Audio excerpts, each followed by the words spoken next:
Oh, Spotty Bell, swinging through Midtown. Oh, what fun to sling a web and take the bad guys down. Spotty Bells, quipping all the time. Salut à tous, on se retrouve pour ce 5e jour du projet décembre. C'est parti pour l'unboxing.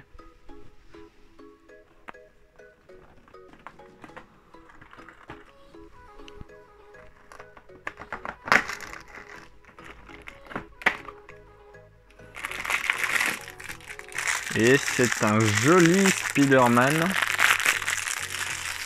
Un joli Spider-Man noir.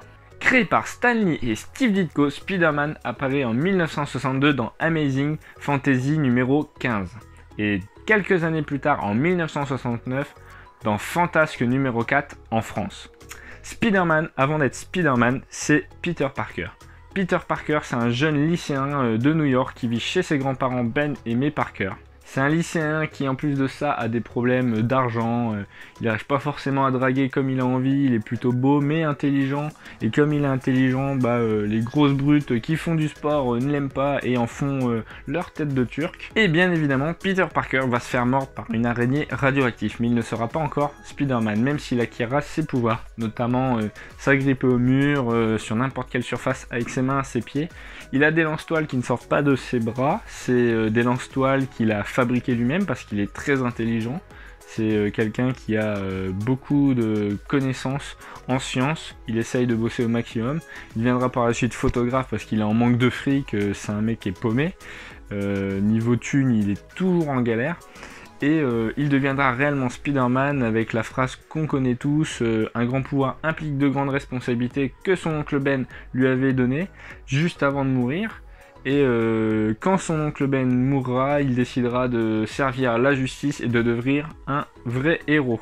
Donc ça, c'est les bases de Spider-Man que tout le monde connaît, qu'on peut retrouver à quelques détails près dans la trilogie de Sam Raimi. Et oui, les lance-toiles n'apparaissent pas, c'est la seule différence.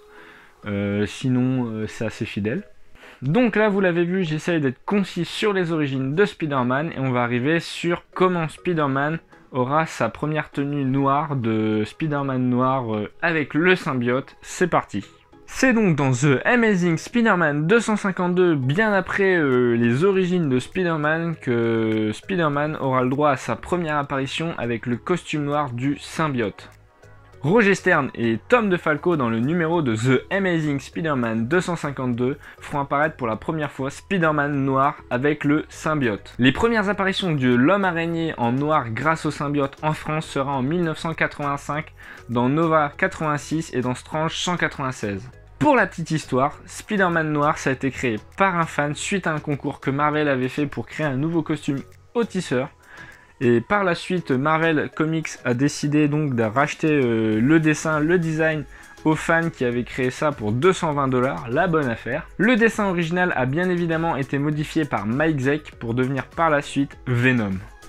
La première apparition du costume noir est donc dans l'arc narratif de Secret Wars, avec un Peter Parker qui revient d'une bataille contre le Beyonder avec les autres héros, et donc son costume est en lambeaux.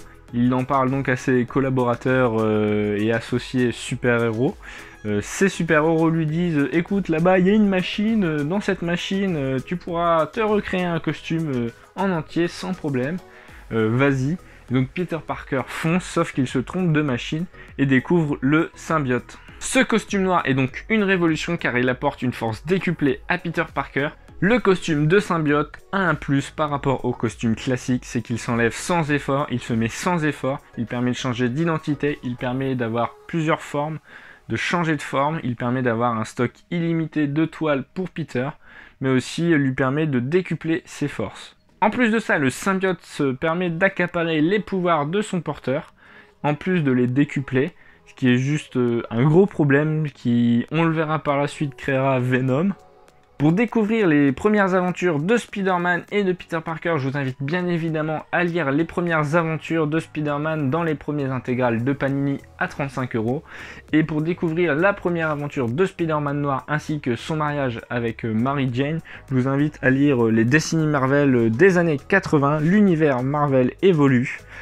Et donc avec le fameux numéro 252 de The Amazing Spider-Man, c'est juste génial de le retrouver pour 26 € avec d'autres histoires sur Thor, sur Hulk, sur Iron Man qui ont évolué.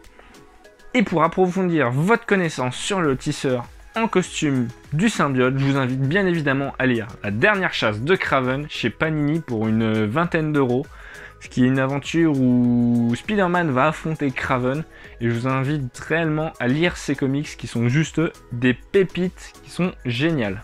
Si la vidéo vous a plu, je vous invite à laisser des pouces en l'air, à laisser un petit commentaire pour me dire qu'est-ce qui vous a plu, à vous abonner si ce n'est pas encore fait et à bien sûr partager la vidéo.